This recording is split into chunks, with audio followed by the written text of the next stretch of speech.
Hello, everyone. It is us again with Felicia and Jen. I am Felicia. And I am Jen. And Jen, who do we have with us today? Today we have Cameron. Hey, welcome, Cameron. Hello, everybody. So Cameron, why don't you tell us about yourself and what your interest is? So my name is Cameron. I work with Felicia and Jen, and my interest is the paranormal. I am interested in anything paranormal and paranormal investigations. Very cool. So why don't you talk about the equipment that you use during your investigations? So there's really quite a wide array of equipment that you can use. You have kind of basic things, and I'm going to discuss everyone with you. So this is a K2 meter, and basically what this measures is it measures electromagnetic ranges.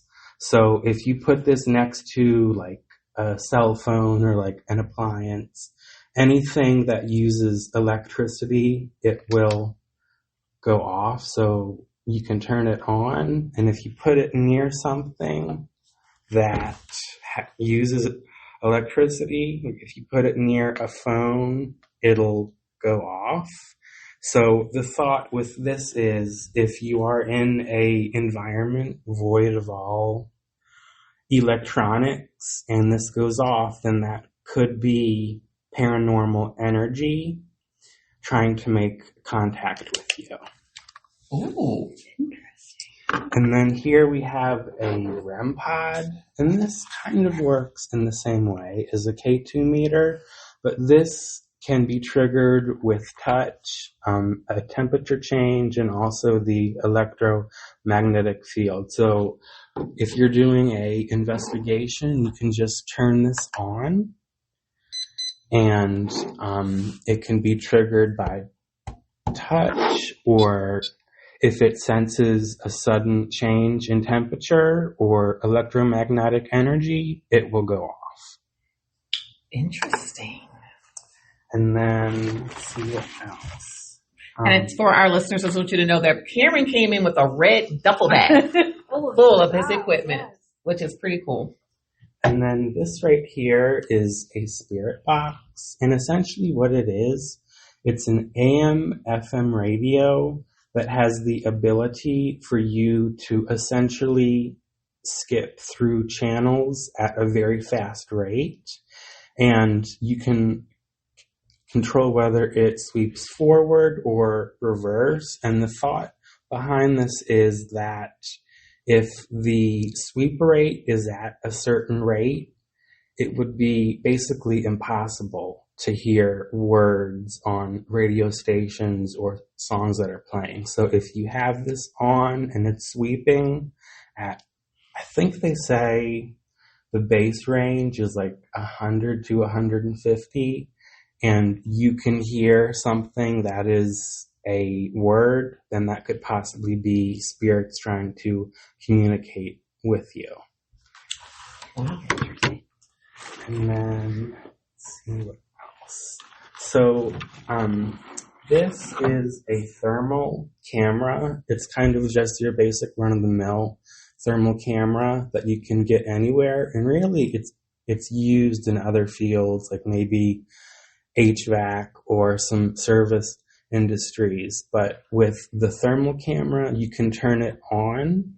And if you're in a location where you're doing a paranormal investigation, you can shine this at something. And if something is like something that has energy or something that's living, it's going to be red or orange to indicate that there is something that produces a core body temperature there, or could be a spirit. So there's that. And then, of course, you have your classic dowsing rods. I mean, these have been around for hundreds, if not thousands of years. I believe that these are also used in finding water. But the thought behind these is that, so they're basically two rods that are bent at about maybe a 50-degree angle, and you hold them, and if you hold them still, you can ask questions, and you can say, like, if there's anyone here, can you cross the rods? Or, like, yes. If the answer is a yes, then you can cross the rods, or if it's a no, you can uncross them. So there's that. I wouldn't be able to do that. My hands would be shaking all the time. Yeah, that's one of the ones that people kind of seem to have a hard time doing, because it's kind of a question of, well, am I doing that, or is that actual energy? And then this right here is what they call an envoy ghost box. This is relatively new in the ghost world. So basically what it is, it's kind of like a speak and spell, but for ghosts. And it operates the same way as the REM pod. It can be triggered by touch or temperature change or electromagnetic field. And when you turn it on, it has a screen and you can scroll through. It has an alphabet that can be triggered so it can form words. It has a yes or no that it toggles in between, so it can do yes or no questions. It has numbers.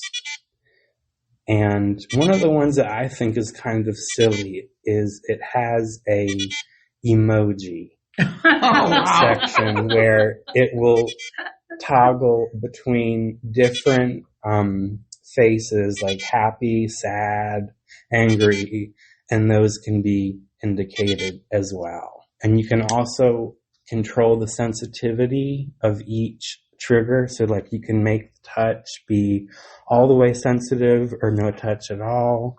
So you can customize it to how you'd want to do it. And then really the only other things that I can think of are just a typical laser pointer. You can turn this on and you can put it in like facing a wall or a solid surface. And if something crosses by it, you can see that something is moving by it because it's going to break the laser grid.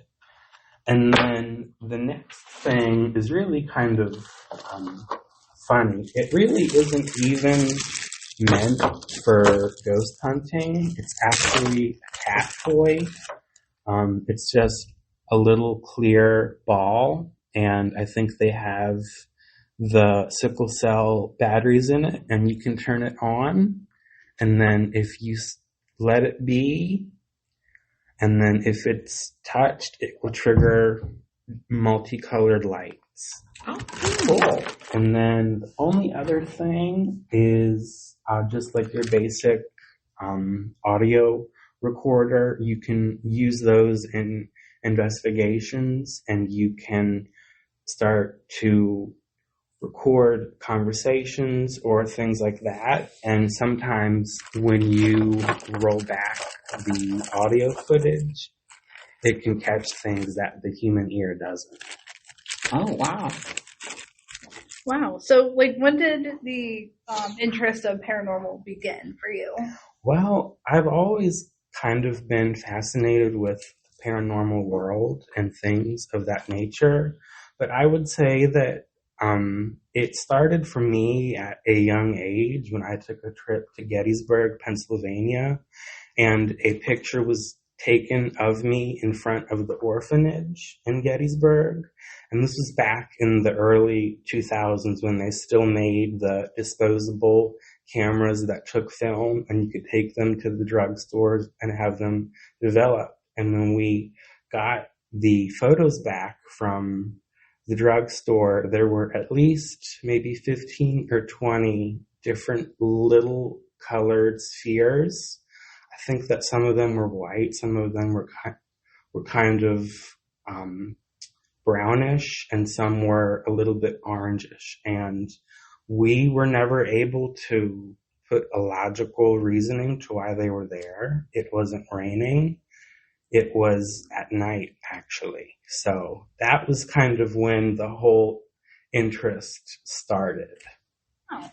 Do you belong to any paranormal activity or investigator groups? So I don't formally belong to any, but I've kind of formed a unofficial amateur paranormal investigators group with about me and 4 other people. Oh, okay. Well, you just answered the next question. Do you go alone or do you go with a group? I would not go alone, no. Why? Oh, Why wouldn't you go alone? Kind of the creepiness factor, and in case something happens. That makes sense. That makes sense. Okay. So when you're looking for a place to investigate, like how do you look, or like, you know, what makes you want to go to a place? Well, to answer the first question about like how would you find a place, if you look online, there are tons of different websites that specialize in paranormal investigation listings for areas or for buildings or for properties. One of the main ones that I use is hauntedroomsamerica.com. You can go on there and you can look in different states and it will show you different public paranormal investigations that you can book. And so that's a really useful tool. And then the second question of like, what would the criteria be to investigate a place? I would say for me personally, it would have to be a place that's definitely accessible and that's open to the public, because you definitely don't want to get in trouble. But it would be a location that has a rich history.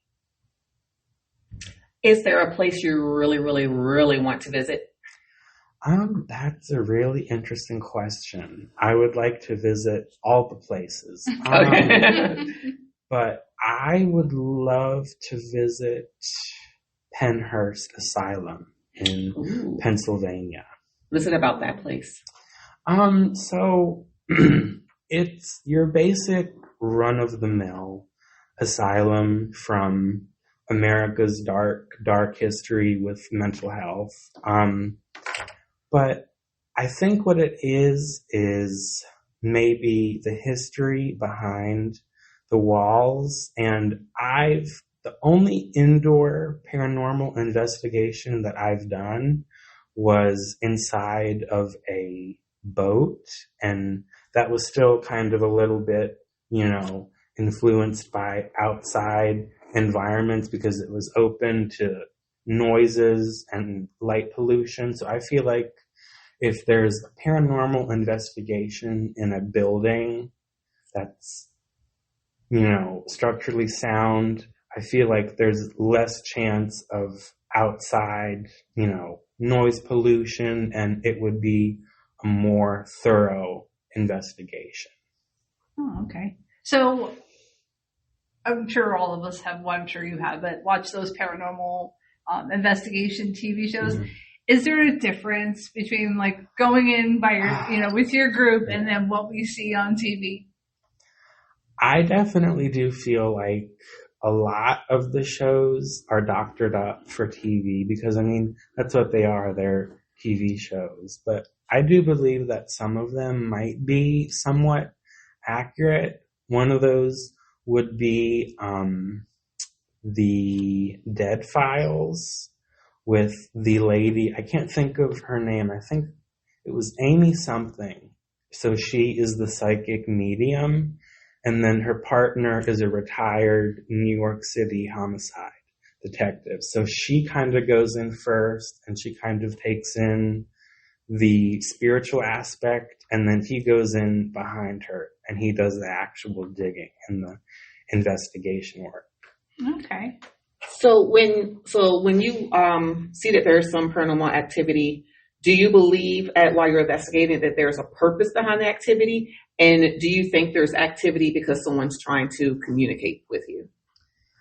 I think that it could possibly be just that there's residual energy left. For some reason, maybe those spirits were not able to move on.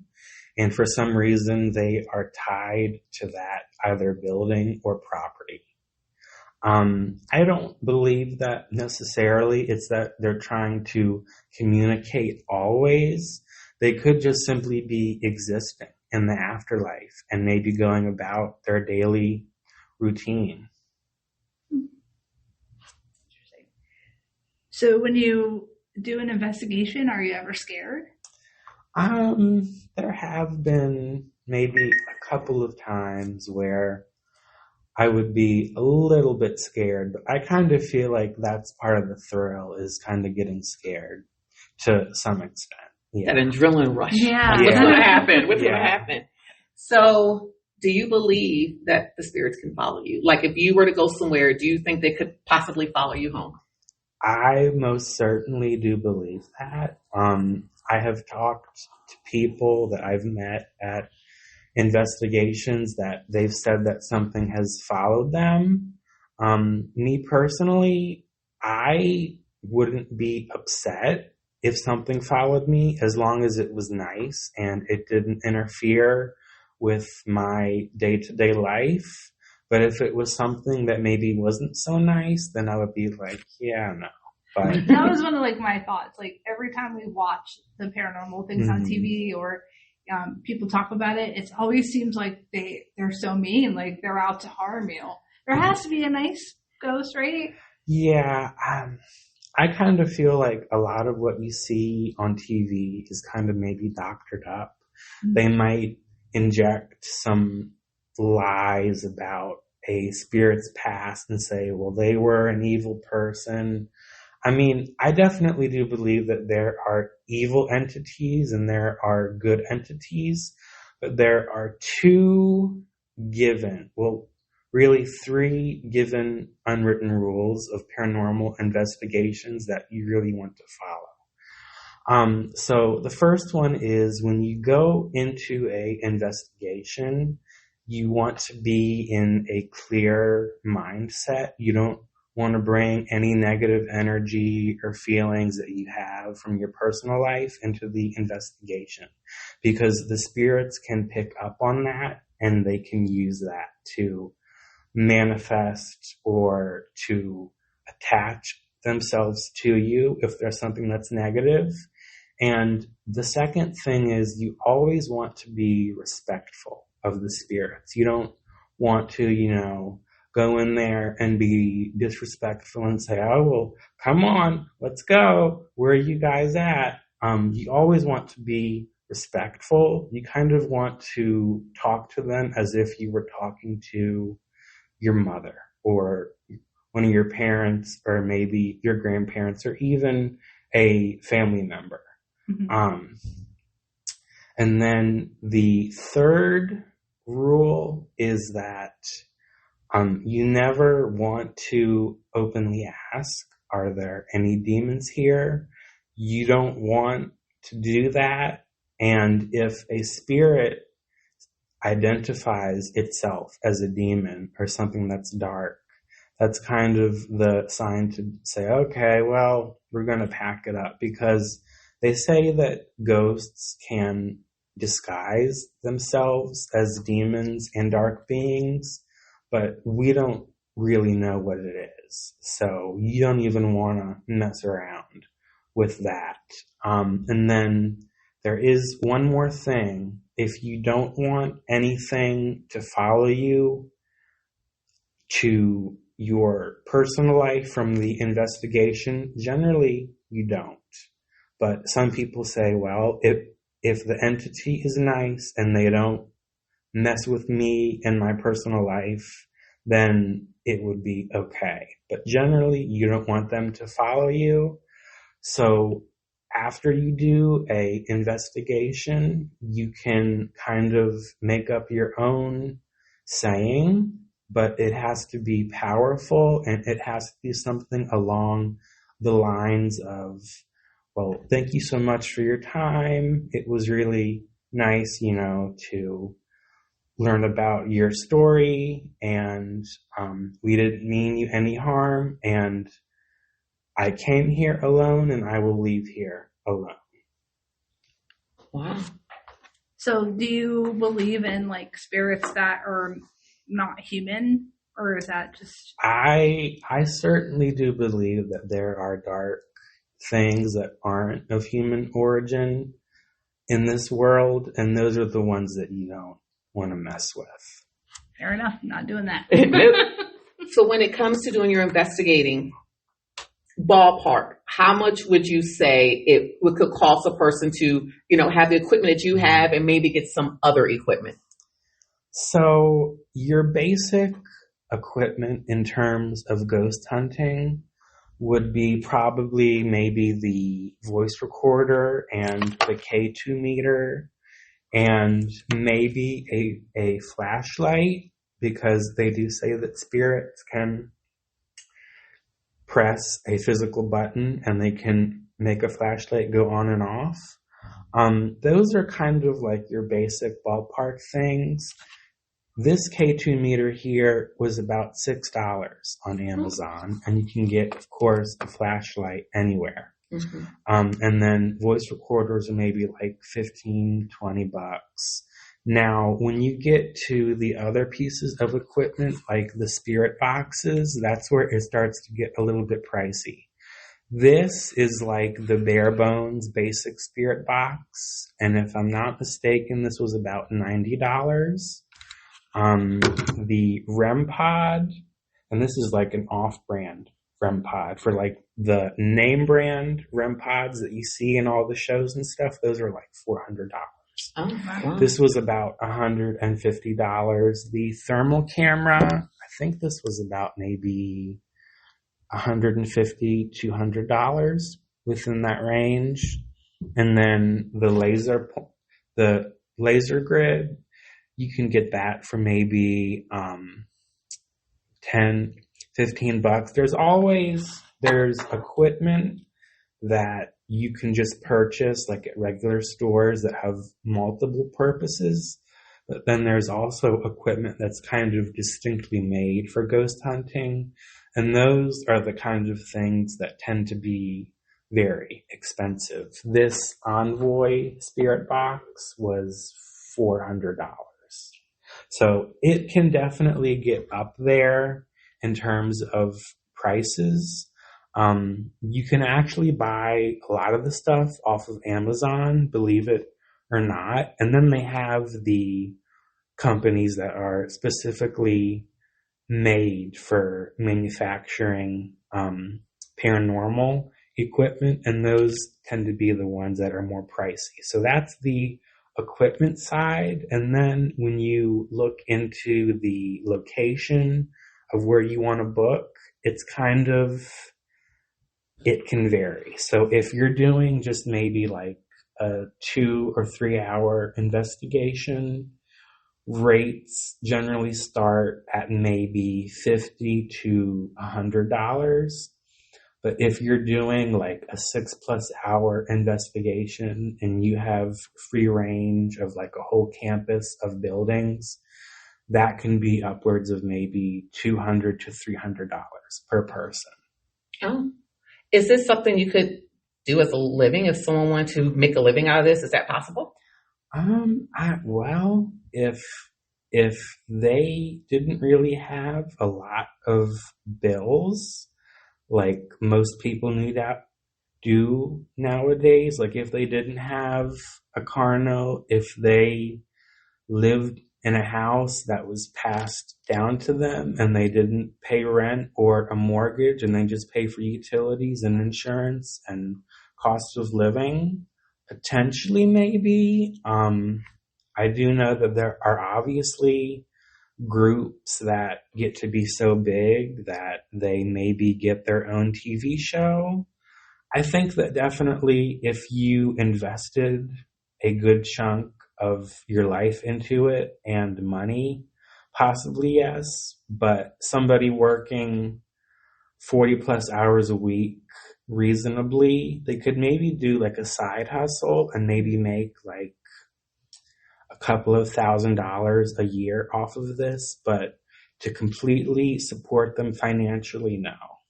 Mm-hmm. Well, do you have any questions for us? I know we've been asking you questions. Yeah, I know.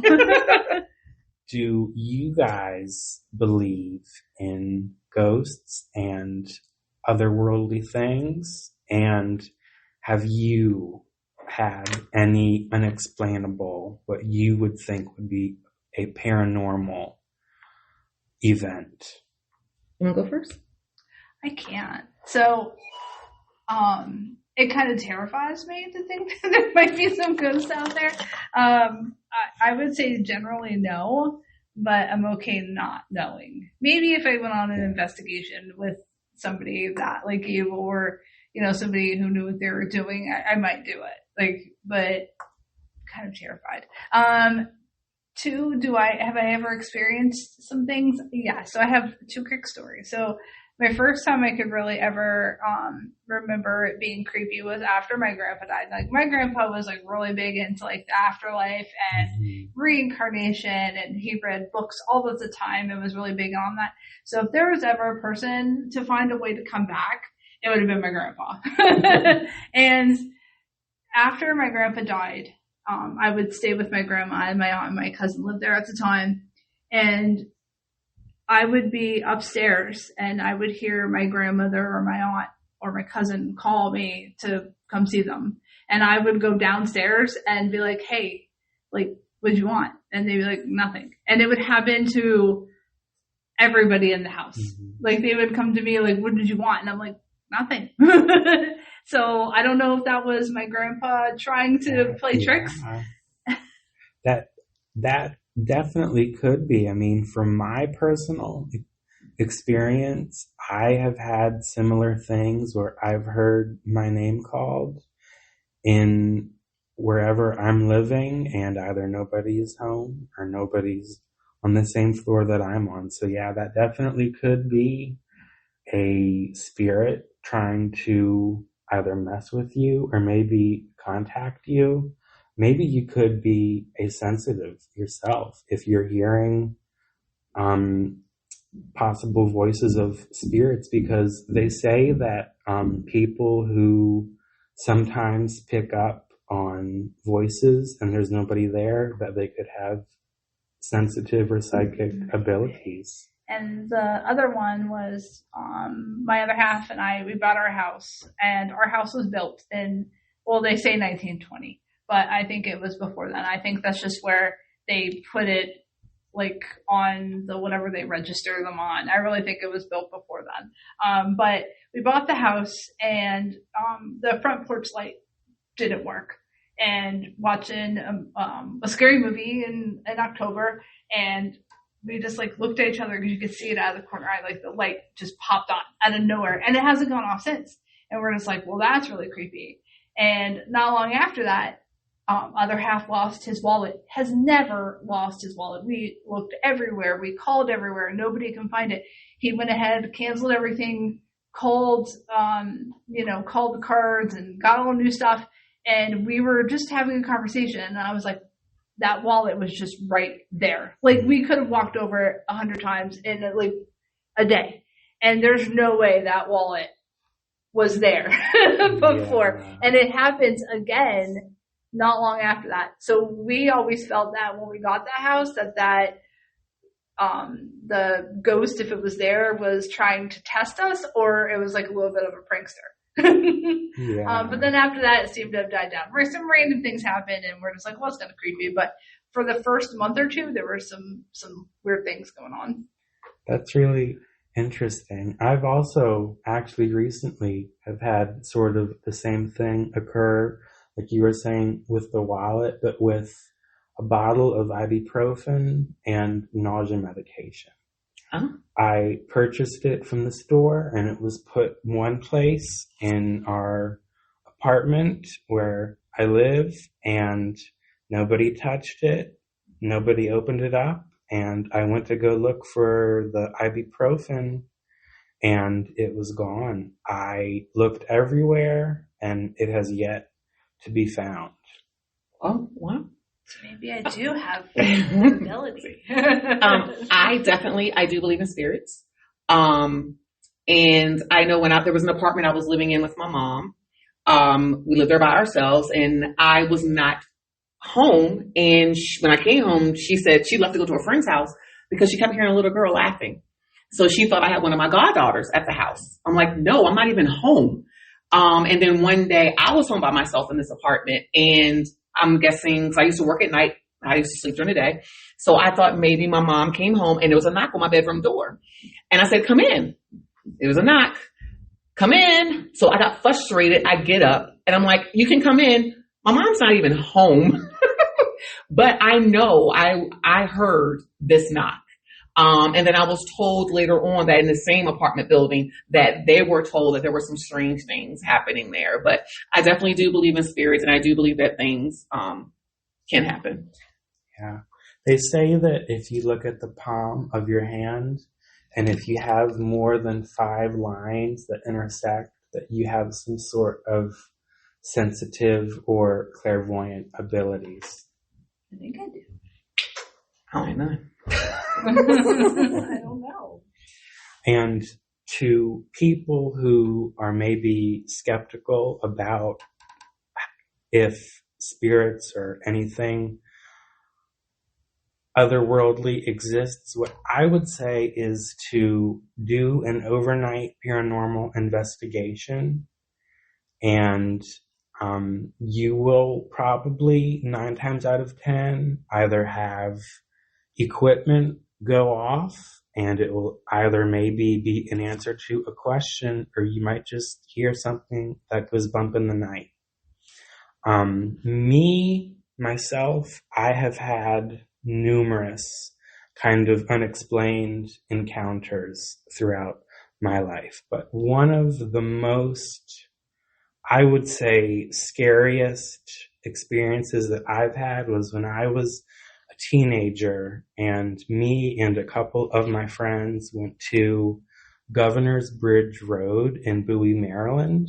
It's kind of like your run-of-the-mill, like legendary, like haunted road that has a bridge on it, and there's like legends around it. But it's a 2-lane road that has been closed to traffic since I think the 2000s, and people go out there and, there's claims of, ghosts and, horrible things that have happened there. But I went there with 3 of my friends, and it was in the summertime, and we were walking down the road towards the bridge, and as you approach the bridge, it's very heavily wooded, the road, and as you get closer, it narrows and narrows, and there's no lights whatsoever. And we were walking, and exactly in the middle of the road, there was a figure. To me, it looked like some sort of a cloaked figure wearing a black cloak. It looked like it was kind of floating, and I personally could not see any appendages. I couldn't see any arms or hands or shoes or feet sticking out, and I saw no face, just pure black. And needless to say, we noped the heck out of it very quickly. Right? I probably would have pushed you over just to get to the vehicle. And then Cameron's like, let's go investigate afterwards. I was like, no, it's not. Wow, Cameron, this has been absolutely awesome. Just your knowledge, everything. This is great. I think that we need to do a part 2 later on when it's really nice outside. And I think that we need to take a walk around the building that we're in just to see. It's just to see. I'm curious. Do you want to go on like a real investigation? I would be in the car because I'm a scaredy cat. I don't even want scary movies. So I will be in the car. We can have the mics on. I will keep the car running. If I see you running, I am unlocking. Cameron, you better be right behind her. Or you better have a car ready because Felicia is going to be gone. Right. Jen, you better hold on. I'll be like, remember that little saying that I have to say on the way out? I'll just be screaming it on the way to the car. We will fit whoever we have to in the vehicle. But when I put that vehicle in drive, y'all better be inside. Hi, my name is Jen, and meet my ghost Bob. He comes with me everywhere I go. I am not. I know I was in the car, but this has been so much fun. I just thank you so much It has for been fun. taking the time out to talk to us. And I'm sorry to our listeners that you don't get to see the equipment. But it's some cool stuff. So, until next time, we're signing off. Bye.